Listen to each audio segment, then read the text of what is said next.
The Zephyrian Council chamber stretched across 3 city blocks, its crystalline walls pulsing with nervous energy as representatives from 47 species gathered for what many believed would be their final meeting. Admiral Kethvar of the Astraxi fleet stood at the central podium, his 4 arms gesturing frantically at the holographic display showing the advancing void swarm. The enemy fleet consists of 12 million vessels, Kethvar announced, his voice carrying the weight of certain doom. Our combined forces total 8 million ships. The mathematical conclusion is obvious. Murmurs of despair rippled through the chamber. The void swarm had already consumed 17 star systems in the past month, leaving nothing but empty space where thriving civilizations once existed. Their ships were massive, dark constructs that seemed to absorb light itself, and their weapons could tear apart planets. Council leader Thera Lynn of the Centauri Federation raised her crystalline hand. What of our defensive strategies? The Maginot Line around the Kepler systems? Breached in 6 hours, came the grim response from General Vok of the Reptilian Defense Corps. His scaled face showed the strain of countless sleepless nights. The void swarm doesn't follow conventional warfare patterns. They don't siege. They don't negotiate. They simply consume everything in their path. The hologram shifted to show real-time footage from the Kepler defense stations. Massive void swarm vessels, each the size of a small moon, moved through space like living shadows. Where their weapons fired, reality itself seemed to tear. Defense platforms that had taken decades to build simply vanished, not destroyed but erased from existence.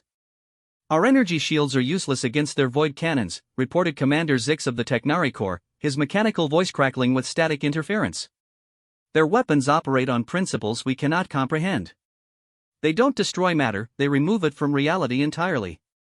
A heavy silence fell over the chamber. These were species that had mastered interstellar travel, conquered death itself in some cases, and built civilizations spanning multiple galaxies. Yet they were helpless against this cosmic horror that had emerged from the dark spaces between galaxies.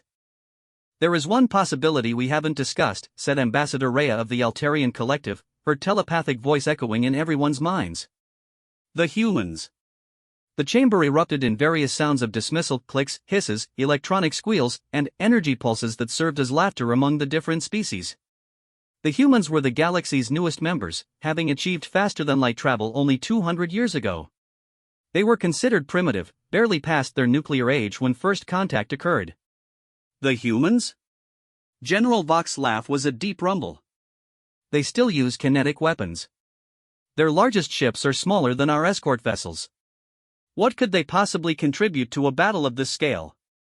Kethvar's expression remained serious as he manipulated the hologram to show the human territories. Their space was small compared to the vast empires surrounding them, containing only 47 colonized systems. Their ships looked crude next to the sleek vessels of other species, angular, functional designs that prioritized utility over aesthetics. The humans have one characteristic that makes them unique among all known species, Rhea continued, undeterred by the skepticism around her. They are the only species that has never lost a war they committed fully to winning. Irrelevant, scoffed Admiral Zenth of the Aquarian Deep Fleet. This isn't tribal warfare on a single planet. The Void Swarm operates with technology that makes our most advanced systems look like stone tools. But, Rhea persisted. Consider their military history. When their planet was threatened by what they called the Third Global War, they created weapons capable of destroying their entire world. When faced with extinction, they didn't surrender, they invented mutually assured destruction. Their response to an existential threat was to become an existential threat themselves. The chamber fell quiet as various species processed this information. Most galactic civilizations had developed beyond such extreme measures eons ago, choosing cooperation and advancement over the crude aggression that characterized early spacefaring species. Furthermore, Rhea added, they are the only species that has successfully repelled Void Swarm scouts. This statement caused an immediate uproar. Multiple species began speaking at once, their various forms of communication creating a cacophony that the translation system struggled to process. Kethvar slammed his primary arm against the podium. Silence. Ambassador Rhea, explain this claim. The Altarian's form shimmered as she accessed her species' vast memory banks. 3 months ago, a Void Swarm reconnaissance fleet entered human space. 12 scout vessels, each equivalent to our battle cruisers. The humans engaged them with a single ship. Impossible, declared General Vok. Void Swarm Scouts are equipped with the same reality-altering weapons as their main fleet. The engagement lasted 14 minutes, Rhea continued. The human vessel, designated as the UES Defiance, destroyed 11 of the 12 scout ships. The surviving scout vessel retreated, the first recorded instance of Void Swarm forces withdrawing from any engagement. The hologram shifted to display grainy footage of the battle. The human ship was indeed small compared to the massive Void Swarm Scouts, but it moved with a precision and aggressiveness that seemed almost reckless. Where other species relied on energy shields and sophisticated defensive systems, the Defiance simply refused to be where the enemy weapons were firing. How? Asked Commander Six, his synthetic voice filled with genuine curiosity. They called it aggressive maneuvering, Rhea replied. Instead of maintaining formation and relying on shields, they treated space combat like atmospheric dogfighting. They used their ship's momentum to create unpredictable movement patterns that the Void Swarm's targeting systems couldn't track. The footage showed the Defiance spinning, rolling, and diving through space in patterns that defied conventional tactical doctrine. Its weapons were crude but effective, kinetic projectiles fired at relativistic speeds that punched through Void Swarm hulls like they were paper. But one ship doesn't make a fleet, Admiral Zenth pointed out. Even if their tactics are effective, they simply don't have the numbers. Thoralin leaned forward, her crystalline features reflecting the holographic displays. What are their total military capabilities? Rhea accessed more data. Their standing fleet consists of approximately 800,000 vessels. Small compared to our forces, but every ship is crewed by volunteers who sign up specifically to fight in deep space. 800,000 ships against 12 million? Vox's scales rippled with what passed for amusement among his species. The mathematics are even worse than our current situation. You're thinking like a conventional military force, Rhea responded. Humans don't fight conventional wars. They fight to win, regardless of the cost. During their planetary conflicts, they developed strategies that their own military theorists called mathematically impossible victories. The hologram shifted again, showing historical data from human conflicts. Battle after battle where smaller forces had defeated larger ones through tactics that ranged from brilliant to completely insane. The pattern was consistent: when faced with overwhelming odds, humans didn't calculate the probability of success. They simply found ways to make success inevitable. There's something else, Rhea added quietly. The Defiance wasn't using standard human military doctrine during that engagement. What do you mean? Asked Kethvar. According to their military records, the captain of the Defiance, a human named Sarah Chen, made the tactical decisions during that battle in real time. She didn't follow a predetermined strategy or consult with military command. She improvised. The implications of this statement hung in the air like a physical weight. Most species required careful planning, detailed analysis, and committee decisions for military operations. The idea that a single individual could make split-second decisions that resulted in victory against superior forces was both fascinating and terrifying. They've already been contacted, Rhea continued. Earth's military command is aware of our situation. They've offered to participate in the defense. What did they want in return? Asked Thoralin, automatically assuming there would be demands for territory, resources, or technology. Nothing. The simple answer echoed through the chamber's translation systems in 47 different languages, each carrying the same note of disbelief. They want nothing in return, Rhea repeated. Their exact words were, "Nobody gets to eat our galaxy but us." General Vox's laugh was bitter. Admirable sentiment, but sentiment doesn't stop void cannons. Perhaps, said Ambassador Rhea, but consider this: we've spent the past month calculating probabilities, analyzing enemy capabilities, and determining optimal defensive positions. In that same time, the humans have been doing something else entirely. Which is, prompted Kethvar. They've been preparing for war. The hologram changed one final time, showing recent intelligence reports from human space. Massive industrial complexes working around the clock. Civilian shipyards converted to military production. Entire planets dedicated to manufacturing weapons and supplies. The scale of the mobilization was staggering for such a small civilization. They're treating this like what they call a total war, Rhea explained. Every aspect of their civilization is being directed toward military production. They're not fighting to preserve their way of life, they're fighting to preserve life itself. Council leader Thoralin stood slowly, her crystal form refracting the chamber's light into prismatic patterns. The question before us is simple. Do we stand together with every available ally, or do we face extinction while maintaining our pride? The vote was called immediately. 47 species cast their decision, and, for the first time in galactic history, the vote was unanimous. The humans would be invited to join the defense of the galaxy. Admiral Kethvar began drafting the formal invitation, though he privately wondered if 800,000 crude human ships would make any difference against an enemy that had already proven unstoppable.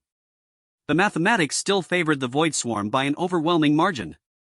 But, as he worked, he couldn't shake the memory of that grainy footage, a single human ship dancing through space like it was defying the laws of physics, turning what should have been a massacre into a rout. Perhaps there were some things that couldn't be calculated in advance. The message was sent to Earth with highest priority encryption. The Galactic Council formally requests human participation in the defense against the Void Swarm threat. Time until enemy arrival, 72 hours. The reply came back in less than an hour, already on our way. Admiral Chen, UES Defiance. As the council members dispersed to prepare for what might be their civilization's final battle, none of them noticed that the human fleet had been detected moving toward the rally point at impossible speeds, traveling in formation patterns that no other species would dare attempt in open space. The countdown to humanity's entrance into galactic warfare had begun.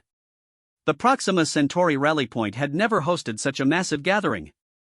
Ships from 47 different species filled the space around the system's 3 stars, their various designs creating a technological museum of galactic civilization. Elegant Altarian vessels that looked more like living art than warships floated alongside the geometric precision of Technari battle platforms. The massive bioships of the Zephyrian fleet pulsed with organic rhythms while crystalline Centauri destroyers refracted starlight into beautiful, deadly patterns. Admiral Kethvar stood on the bridge of his flagship, the Astraxi Dreadnought Eternal Vigilance, watching the tactical displays with growing concern. Even with every available ship committed to the defense, they were still outnumbered by the approaching Void Swarm. The enemy fleet had grown to 14 million vessels during their approach, consuming automated mining stations and defense platforms to add to their numbers. "Sir," reported his communications officer, Lieutenant Zaratiech, "we're receiving a transmission from the edge of the system. It's the human fleet." On screen, Kethvar ordered, though he expected to see perhaps a few dozen ships arriving to contribute their small part to the hopeless defense. The view screen activated, and Kethvar felt his 4 hearts skip in unison. The human fleet stretched across space in perfect formation, not hundreds of ships, but hundreds of thousands. They moved in tight battle groups, each containing vessels that looked nothing like the crude designs the galactic intelligence reports had described. "Astraxi Command, this is Admiral Sarachan aboard the UES Defiance," came a calm human voice over the communication channel. "Requesting permission to assume forward screening position." Kethvar found his voice after a moment of stunned silence. "Admiral Chen, our sensors indicate you have significantly more vessels than intelligence reports suggested." A sound that the translation system identified as laughter came through the speakers. "Admiral, those intelligence reports were based on our peacetime fleet. What you're seeing now is what happens when humanity decides to go to war. We've been building ships for the past 3 months." 3 months? Kethvar's tactical officer, Commander Reth, performed rapid calculations on his console. "Sir, our analysis indicates the humans would need at least 2 years to construct a fleet of this size using conventional shipbuilding methods." "Humans don't use conventional methods," came Chen's reply, apparently having overheard the exchange. "We use what we call emergency production protocols. When our species faces extinction, every factory, every shipyard, every piece of industrial capacity gets converted to military production. We've been working around the clock since we received your first distress signals." The tactical display updated as the human fleet took position at the front of the Allied formation. Their ships were indeed different from the intelligence reports, sleeker, more heavily armed, and equipped with technology that the sensors couldn't fully identify. "Admiral Chen," Kethvar began carefully, "our fleet doctrine calls for a defensive formation behind the asteroid belt. The plan is to use the natural barriers to channel the enemy into kill zones where our concentrated firepower can be most effective." "Negative, Astraxi Command. We've reviewed your defensive plans, and, with respect, they're designed to lose slowly rather than win quickly." The communication channel filled with startled exclamations from fleet commanders representing dozens of species. No one had ever spoken so directly about galactic military doctrine. "Admiral Chen," General Bach's voice cut through the chatter, "the Void Swarm has never been defeated in open combat. Defensive tactics are the only proven method of inflicting casualties. General, we've studied every engagement the Void Swarm has fought over the past year. They've never faced human tactics. They're used to fighting opponents who try to match their technology with technology. We don't do that. Then, what do you do? Asked Commander Zix of the Technari Corps. We cheat. The simple answer silenced the fleet command frequency. Admiral Chen's voice continued with the same calm confidence that had characterized her earlier transmissions. The Void Swarm relies on their ability to absorb energy and convert it to strengthen their ships. Every time you fire an energy weapon at them, you're literally feeding them. That's why conventional tactics fail. And your solution, prompted Kethvar. We don't use energy weapons for primary offense. Our main armament consists of kinetic projectiles fired at 98% of light speed.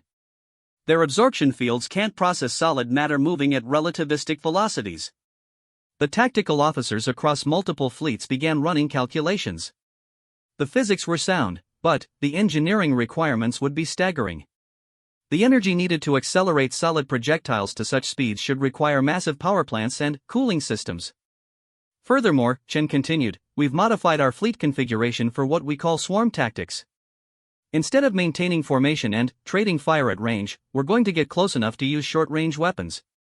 Admiral, came the worried voice of Ambassador Rhea, proximity to Void Swarm vessels has proven fatal to any ship that attempts close engagement.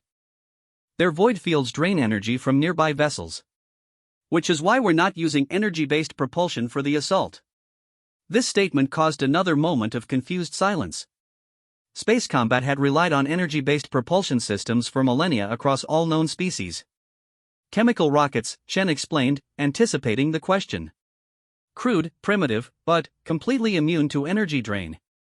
We've equipped our assault craft with chemical propulsion systems that can operate even in complete energy null fields. Admiral Kethvar began to understand why the human ship movements had seemed so erratic during the engagement with Void Swarm scouts. They weren't using standard inertial dampeners or predictable acceleration patterns. Your entire tactical doctrine is based on using primitive technology, asked General Vok. Our tactical doctrine is based on winning, Chen corrected. We use whatever works. If stone knives work better than plasma cannons, we'll use stone knives. The fleet command frequency crackled with discussion as various species debated the human approach. Most galactic civilizations had long ago abandoned primitive technologies in favor of more efficient, elegant solutions. The idea of deliberately choosing crude methods over advanced ones was almost incomprehensible. There's something else you should know, Chen added. We're not planning to fight a defensive engagement. What do you mean? Asked Thoralin. We're going to attack. The concept seemed to break something in the galactic commander's understanding of the situation. The Void Swarm represented an overwhelming force that had consumed everything in its path. The idea of attacking rather than defending was beyond their comprehension. Admiral Chen, Kethvar said carefully, our intelligence indicates the Void Swarm fleet consists of 14 million vessels. Even with our combined forces, we're outnumbered almost 2 to 1. Admiral Kethvar, human military doctrine doesn't recognize the concept of being outnumbered. We recognize the concept of having a target-rich environment. The human fleet began moving forward, their ships accelerating in patterns that seemed to defy conventional understanding of space combat. Instead of the careful, measured approach used by other species, they moved with aggressive confidence toward the edge of the system where the Void Swarm would arrive. All Allied vessels, this is Admiral Chen. We're establishing forward combat air patrol. Recommend your fleets maintain current position until we've initiated contact with the enemy. You're going to engage 14 million enemy vessels with 800,000 ships? General Vok's disbelief was evident even through the translation system. General, you're still thinking like this is a conventional battle. It's not. This is what we call an extermination operation. The human fleet spread out across the system's edge in formation patterns that looked chaotic to other species but somehow maintained perfect coordination. Their ships moved independently while maintaining unit cohesion, each vessel following its own path while contributing to a larger tactical picture. Human fleet configuration analysis complete, reported Commander Reth. Sir, their formation appears designed for maximum mobility and concentrated firepower delivery. But the spacing would leave them vulnerable to area effect weapons. Unless they don't plan to be where the area effect weapons are firing, Chen's voice came through the speakers, apparently monitoring Allied communications. Commander, your tactics assume the enemy gets to choose when and where to engage. We don't give the enemy that choice.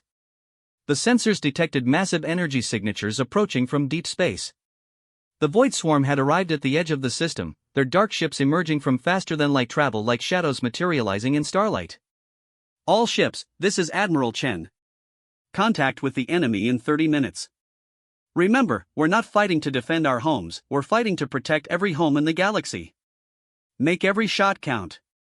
The human fleet continued its advance, moving to intercept the Void Swarm before they could establish formation or begin their assault on the Allied positions. It was either the bravest or most suicidal tactical decision in galactic history. Admiral Chen, HFY transmitted on a private channel, are you certain about this approach? Once you engage, there will be no opportunity to withdraw to defensive positions. Admiral HFY, humans learned a long time ago that the best defense is a good offense. We're not planning to withdraw. We're planning to win. The Void Swarm fleet began deploying into their standard attack formation, a massive sphere designed to engulf and consume everything within its perimeter. Their ships were enormous, dark constructs that seemed to absorb light and energy from the surrounding space. Where they moved, space itself appeared to dim. Enemy deployment complete, reported the Technari sensor array. Void Swarm is advancing in standard consumption pattern. Estimated time to engagement with human fleet, 12 minutes. The human ships continued their approach, and now their true formation became apparent. They weren't advancing in a single mass but in multiple coordinated battle groups, each approaching from different vectors. They were going to hit the Void Swarm from every direction simultaneously. This is Admiral Chen to all human vessels. You know the mission. You know what's at stake. Today we show the galaxy what humans do when someone threatens our friends. All ships, weapons free. Let's go to work. The human fleet accelerated to attack speed, their primitive chemical rockets leaving brilliant trails across space as they closed with an enemy that had never known defeat. In the command centers of 47 different species, military leaders watched with fascination and terror as 800,000 human vessels prepared to assault 14 million Void Swarm ships in the first offensive action anyone had ever attempted against the cosmic horror. The battle for the galaxy was about to begin, and humanity had just declared their intention to win it in the most impossible way imaginable, by attacking when everyone else would defend, by using primitive weapons against advanced technology, and by treating overwhelming odds as a target-rich environment. The next few hours would determine whether human confidence was justified or if they were about to become the galaxy's most heroic failure. The first human ships reached engagement range with the Void Swarm outer perimeter exactly 12 minutes after Admiral Chen's final transmission. Admiral HFY watched from his command deck as 800,000 human vessels slammed into the leading edge of 14 million enemy ships with the force of a stellar collision. "Sir," reported Commander Reth, his voice filled with disbelief, "the humans are not slowing down." Instead of the careful, measured approach that characterized galactic warfare, the human fleet had accelerated to maximum velocity and was treating the engagement like an atmospheric dogfight scaled up to cosmic proportions. They dove into the Void Swarm formation with reckless abandon, their ships weaving between enemy vessels with precision that defied conventional tactical doctrine. "Energy weapon impact on human vessels, negative effect," announced the Technari sensor operator. "Sir, the Void Swarm's primary armament appears to be ineffective against human ship configurations." On the main display, the reason became apparent. The human ships were indeed using chemical propulsion systems that operated independently of any energy source the Void Swarm could drain. When void cannons fired at human vessels, the ships simply weren't where the weapons expected them to be. They moved in three-dimensional patterns that utilized their momentum and chemical thrusters to create unpredictable flight paths. "This is impossible," muttered General Vok over the command frequency. "No ship can maneuver like that in space." "Human ships can," came Admiral Chen's voice, calm and professional despite being in the middle of a massive space battle. "We designed them for this specific purpose. Every vessel in our fleet is capable of atmospheric flight characteristics while operating in vacuum." The tactical display showed the true scope of what the humans were attempting. Their fleet had split into thousands of small battle groups, each consisting of between 50 and 200 vessels. These groups moved independently through the Void Swarm formation, attacking specific targets and, then, relocating before enemy forces could respond effectively. Human attack pattern analysis, Commander Zix announced from his battle platform. They appear to be targeting Void Swarm command vessels specifically. The observation was correct. Instead of engaging the massive Void Swarm dreadnoughts that other species assumed were the primary threats, human forces were systematically hunting down smaller vessels that occupied key positions in the enemy formation. Each successful attack caused portions of the Void Swarm fleet to lose coordination and begin operating independently. Ingenious, whispered Ambassador Rhea. They're not trying to destroy the entire enemy fleet. They're disrupting command and control to turn a coordinated force into individual targets. A brilliant flash erupted on the display as the first Void Swarm command vessel exploded. The human ships responsible for the attack were already moving to their next target, leaving the destruction behind them. Where one human battle group had struck, 3 Void Swarm battle formations suddenly began operating without central coordination. Human weapons analysis complete, reported the Astraxi tactical officer. They're using kinetic projectiles accelerated to relativistic velocities, but the projectiles themselves appear to be unusual. Define unusual, requested Kethvar. The projectiles contain what appears to be compressed matter. Upon impact, they don't simply penetrate the target, they expand and continue causing damage inside the enemy vessel. Admiral Chen's voice came through the speakers, apparently monitoring Allied communications while directing her fleet. Depleted uranium rounds with expanding cores. We call them ship killers. They're designed specifically for penetrating heavy armor and causing maximum internal damage. The concept was horrifyingly simple. Instead of trying to match Void Swarm technology, humans had created weapons that operated on basic physics principles that couldn't be countered by energy absorption or reality-altering technology. A solid projectile moving at near light speed would penetrate any known material, and the expanding core would destroy anything inside the target. Second wave of human attacks commencing, announced the sensor array.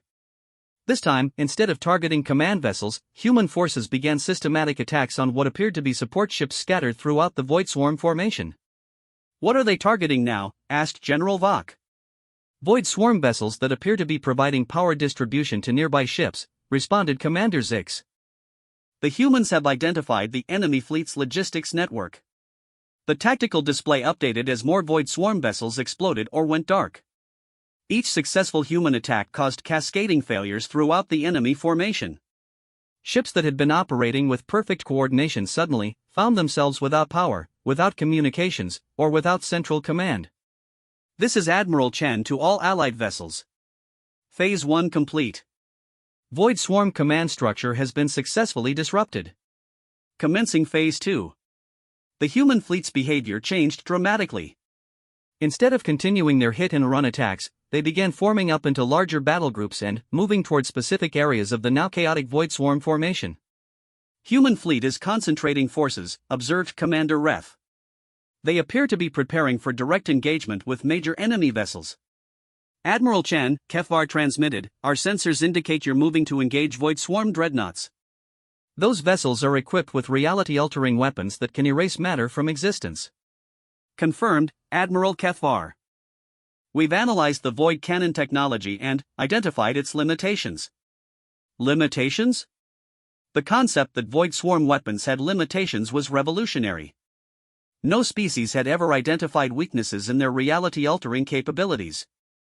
Void cannons require a stable targeting solution to lock onto a target's quantum signature, Chen explained while her fleet maneuvered toward the largest Void Swarm vessels.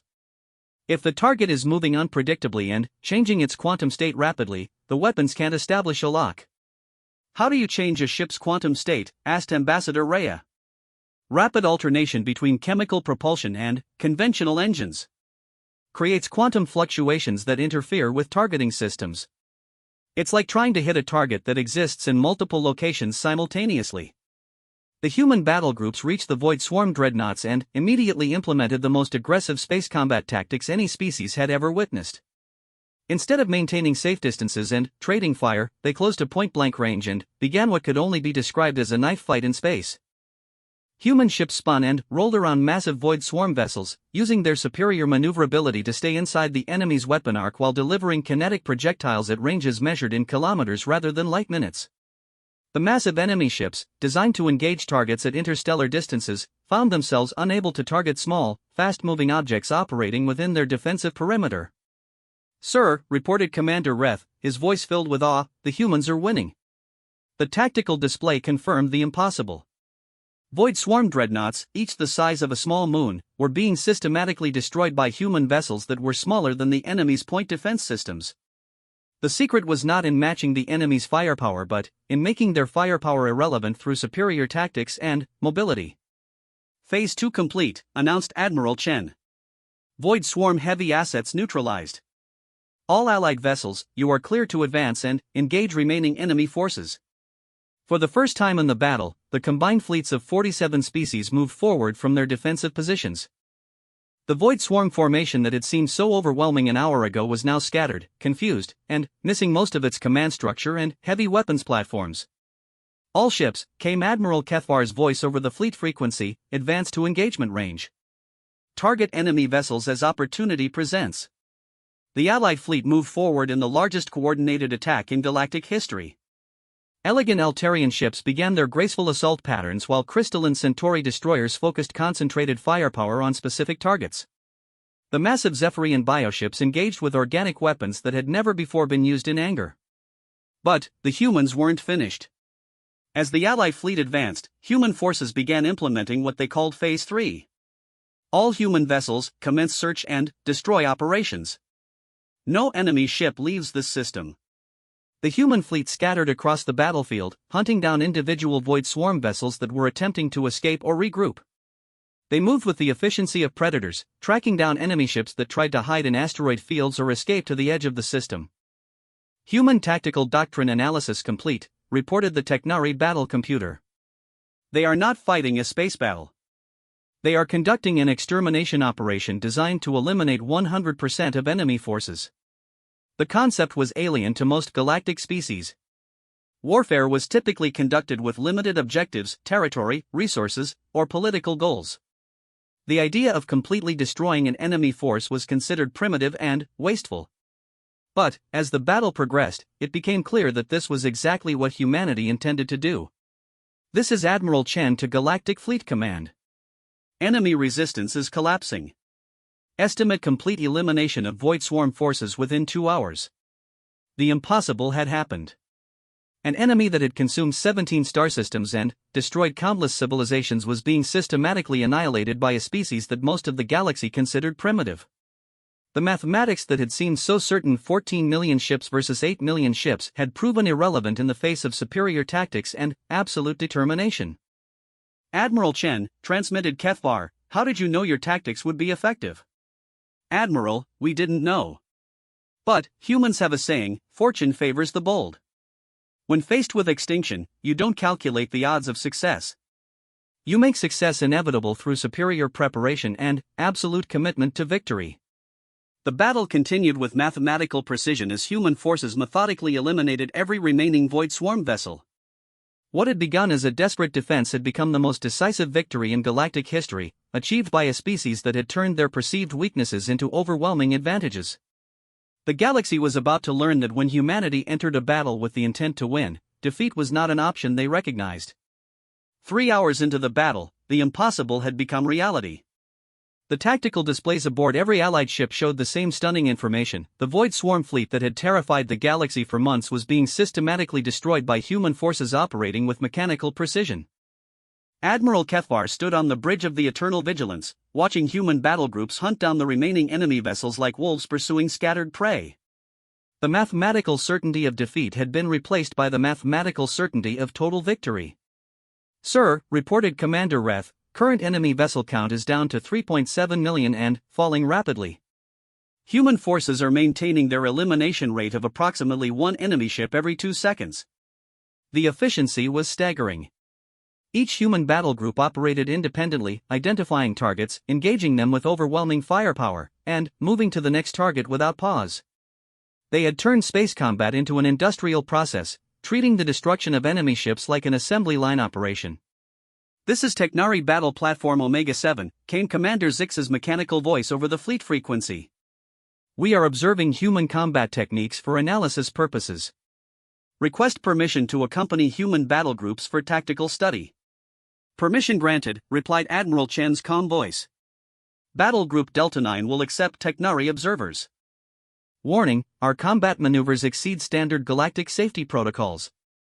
The Technari battle platform moved to join the nearest human formation, its advanced sensors recording every aspect of human combat doctrine.